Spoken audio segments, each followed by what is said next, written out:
సుంకాలతో ప్రపంచ దేశాలను ఉక్కిరిబిక్కిరి చేస్తున్న అమెరికా అధ్యక్షుడు డొనాల్డ్ ట్రంప్ అనూహ్య నిర్ణయం తీసుకున్నారు. అనేక దేశాలపై అమలు చేసిన సుంకాలను 90 రోజుల పాటు నిలిపివేస్తున్నట్లు ప్రకటించారు. గతంలో ఉన్న 10% అప్పటిదాకా అమలు చేయాలని నిర్ణయించారు. ప్రపంచ మార్కెట్లో కుప్పకూలుతున్న నేపథ్యంలో ట్రంప్ ఈ నిర్ణయం తీసుకున్నట్లు తెలుస్తోంది.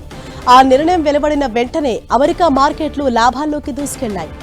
ప్రపంచ దేశాలపై ట్రంప్ విధించిన సుంకాలు ఏప్రిల్ 9వ తేదీ నుంచి పూర్తి స్థాయిలో అమల్లోకి వచ్చాయని తొలుత ట్రంప్ ప్రభుత్వం ప్రకటించింది. వీటిలో అత్యధికంగా చైనాపై 125%, భారత్పై 26% ఉన్నాయి. అయితే అనూహ్యంగా ట్రంప్ ఏప్రిల్ 9 బుధవారం సాయంత్రం కీలక నిర్ణయం తీసుకున్నారు. చైనా మినహా మిగిలిన దేశాలపై సుంకాలకు 90 రోజుల మినహాయింపు ఇచ్చారు.